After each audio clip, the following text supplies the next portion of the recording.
हाँ जी दोस्तों, तो आ गए हैं ब्रेक से और कंटिन्यू करने वाले हैं अपने 61 नंबर क्वेश्चन से टिल क्वेश्चन नंबर 70। चलिए जी फटाफट से इसको रैप अप करते हैं। The price of tomatoes increase and people buy tomato puree, you infer that tomato puree and tomatoes are. अब इसका देखो सर मतलब क्या है कि एक तो टोमेटोज होता है जो आपने देखे हैं टमाटर्स होते हैं, और दूसरा होता है इसका टोमेटो प्यूरी जो जनरली की सब्जियों बनाने में यूज किया जाता है, मतलब सब्जी बनने में अगर आपके पास अगर टमाटर नहीं है इन केस तो आप उसका एक फ्लेवर एक तरीके से जो आप कहते हो क्या कह सकते हैं इसको हम सिंपली कि जो प्री पैक्ड मटेरियल होता है, एक तरीके से पैक्ड मटेरियल जो कई सारे ब्रांड आपको सप्लाई करते हैं, जो कि आपको एक तरीके से टमाटर का टेस्ट वगैरह प्रोवाइड करेगा, जो उसका एक लिक्विड सॉल्यूशन है, एक तरीके से ऐसे कह लो कि टोमेटोज का एक लिक्विड सॉल्यूशन है जो अलग अलग ब्रांड अलग तरीके से आपको प्रोवाइड करते हैं, जिसको कि आप टमाटर के बदले सब्जियों में यूज करते हो। ठीक है, चलिए तो इसके गहराई में नहीं जाना। कहने का मतलब क्या है कि अगर टमाटर के प्राइस बढ़ गए तो उस केस में लोगों ने ज्यादा खरीदना शुरू कर दिया किसको, टोमेटो प्यूरी को। तो इससे आप क्या समझते हो कि ये दोनों जो कमोडिटी है ये क्या है? तो ऑब्वियस ही बात है दोनों सब्स्टिट्यूट्स है। समझना क्या है भाई साहब, इसके प्राइस बढ़ गए तो लोग कह रहे हैं चलो जी टमाटर महंगा हो गया ना, कोई दिक्कत नहीं, हम जो जो अलग अलग ब्रांड्स आपको एक सॉल्यूशन प्रोवाइड कर रहे हैं जो कि एक तरीके से टमाटर का ही काम करता है, उसी प्रकार से टेस्ट प्रोवाइड करता है आपको सब्जियों के अंदर, तो आप उसको यूज कर लोगे। तो उस सिनेरियो में मतलब क्या हुआ कि दोनों एक तरीके से एक दूसरे की जगह पे यूज किए जा रहे हैं, means it is example of substitute goods. ठीक है, तो वही कह रहा है कि इससे आप क्या समझते हो, तो ये दोनों जो कमोडिटी है किस प्रकार से होंगे, नॉर्मल गुड्स है, कॉम्प्लीमेंट्स है, इंफीरियर है या सब्स्टिट्यूट है। तो it is a simple question कि ये दोनों एक प्रकार के सब्स्टिट्यूट गुड्स हैं। ठीक है सर, क्वेश्चन नंबर 62 कह रहा है chicken and fish are substitutes.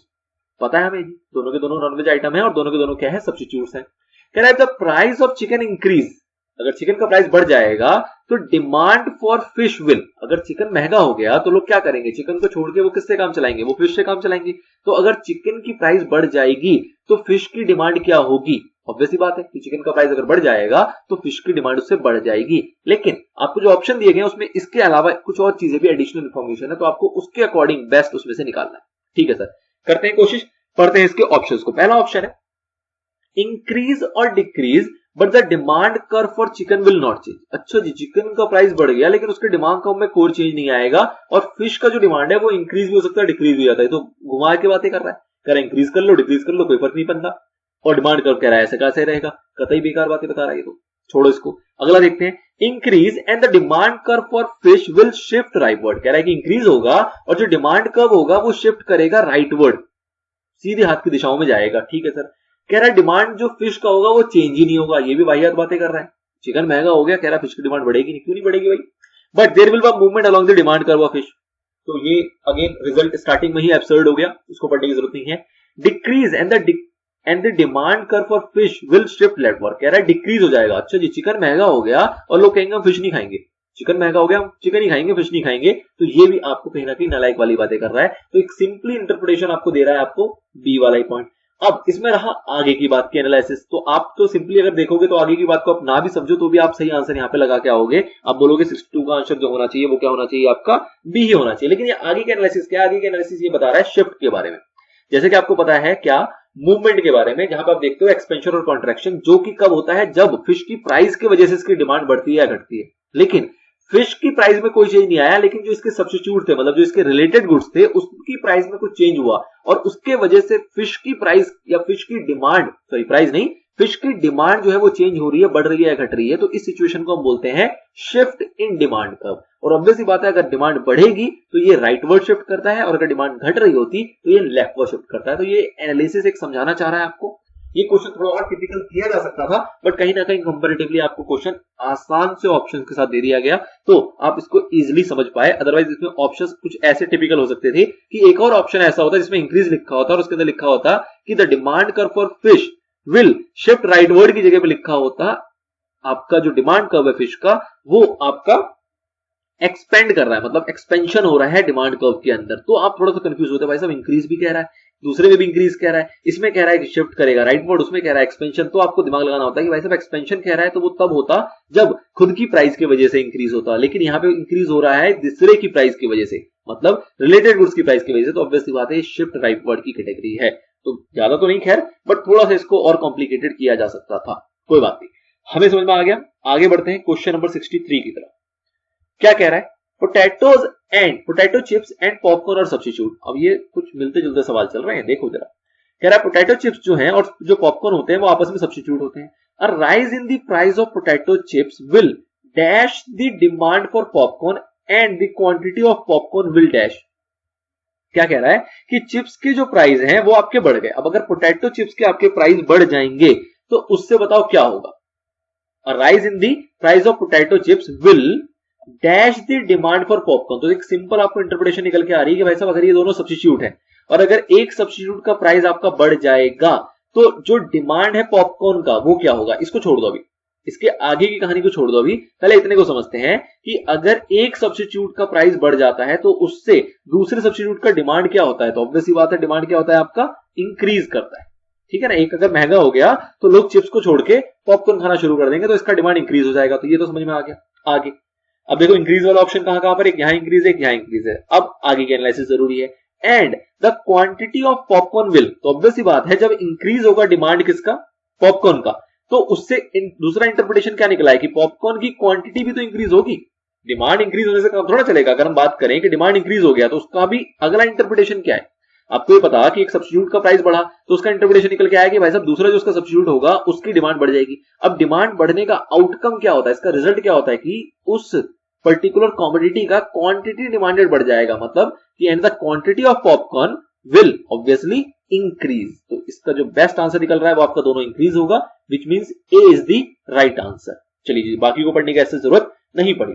Again फिर से अभी भी सब्स्टिट्यूट में ही खेल रहा है।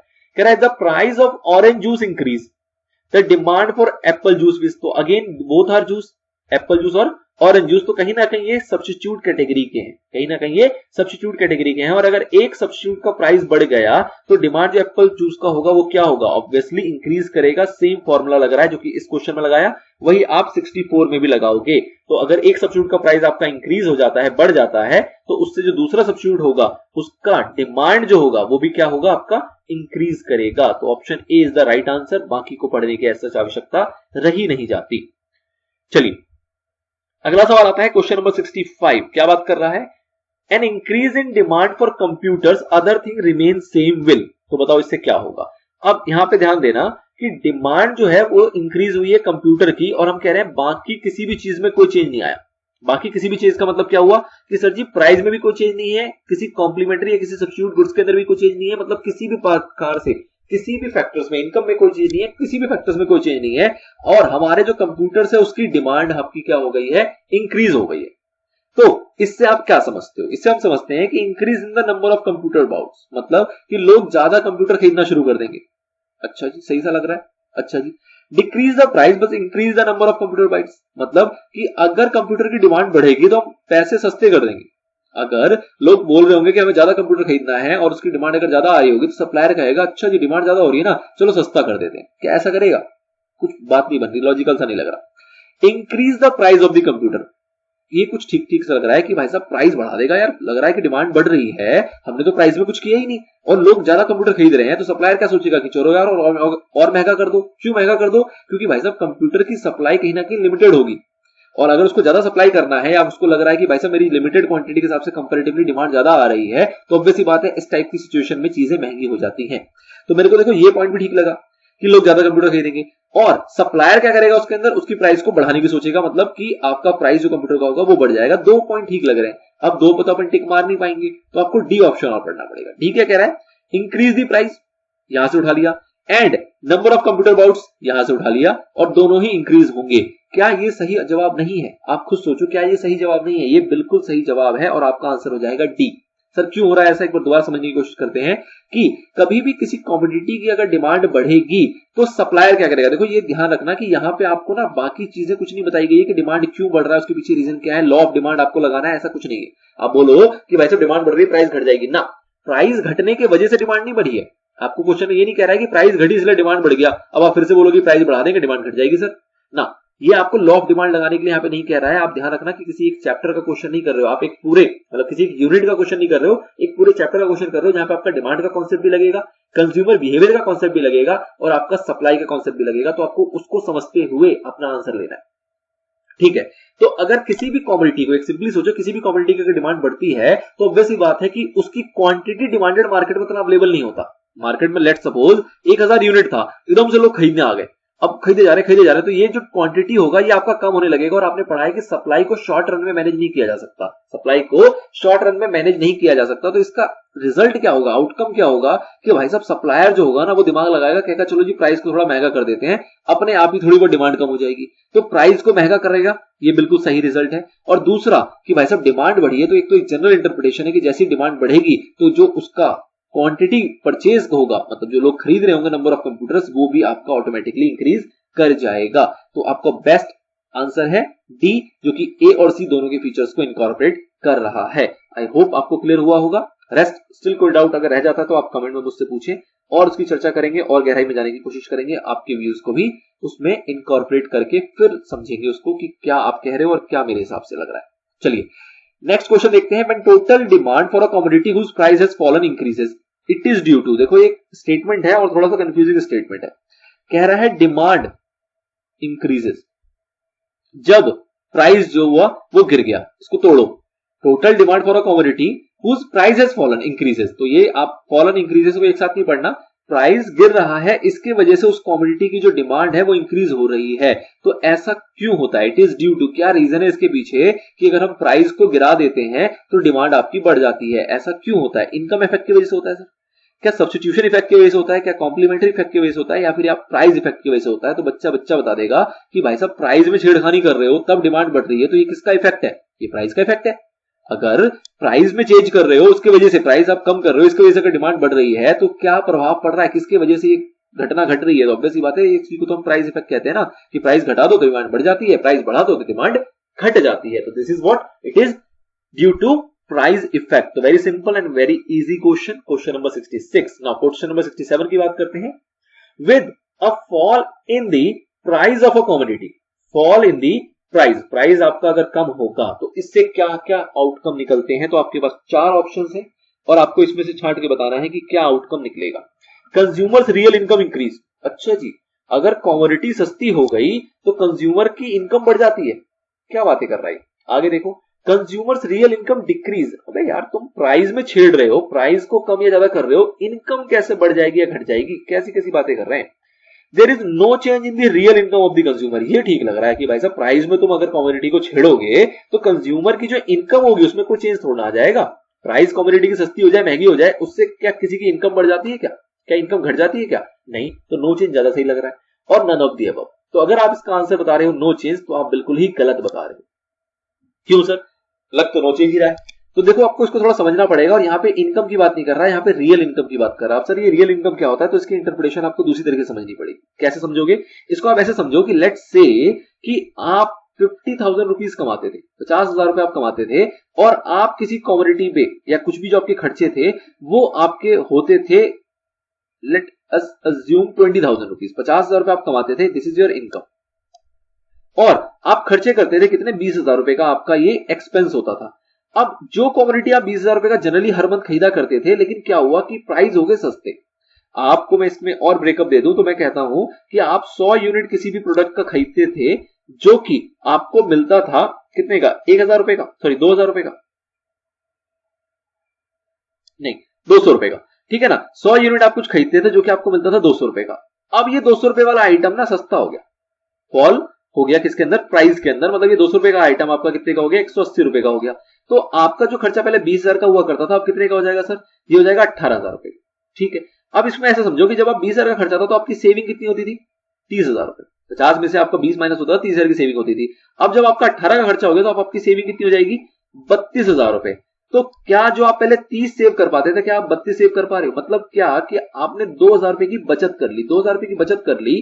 तो आप इसको ऐसे समझ सकते हो कि ये 2,000 की बचत कब होती, अगर ये प्राइस चेंज नहीं होता तो ये 2,000 की बचत कब होती, ये तब होती जब आपकी 50 की इनकम कितनी हो जाती, 52 की।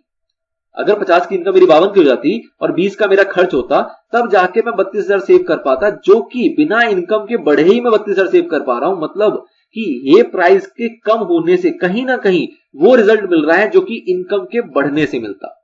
इस प्राइस के कम होने से कहीं ना कहीं मुझे वो रिजल्ट मिल रहा है जो रिजल्ट इस इनकम के बढ़ने से मिलता। तो इन शॉर्ट आप कह सकते हो कि अगर चीजें सस्ती हो जाती है, कमोडिटी की कीमत अगर घट जाती है, तो कहीं ना कहीं हम कहते हैं कि भाई साहब जो हमारी रियल इनकम थी, या आप कह लो कि आपकी इनकम की जो पावर थी, जो आपकी मनी की परचेजिंग कैपेसिटी थी वो बढ़ गई। तो इसको ऐसे भी डील किया जाता है कि भाई साहब अगर फॉल हो जाता है किसी भी कमोडिटी के प्राइस के अंदर तो कहीं ना कहीं कंज्यूमर का जो रियल इनकम होता है वो इंक्रीज हो जाता है। आई होप आपको ये एग्जांपल और ये इलस्ट्रेशन सही से समझ में आ गया होगा कि नॉर्मली अगर इंसान 50,000 में 20,000 खर्च करता था, 30,000 रुपए बचाता था, लेकिन सस्ता हो गया इसलिए वो 18,000 खर्च कर रहा है और वो 32,000 रुपए बचा पा रहा है, तो कहीं ना कहीं वो 2,000 रुपए ज्यादा बचा पा रहा है। अब नॉर्मल सिनेरियो में अगर प्राइस के अंदर चेंज नहीं आता तो वो 2,000 रुपए कब ज्यादा बचा पाता, जब उसकी ये 20 की ही रहती लेकिन 50 की इनकम बढ़ के उसकी 52 की इनकम हो जाती, तब वो 52 में से 20 लेस करके 32,000 रुपए बचा पाता।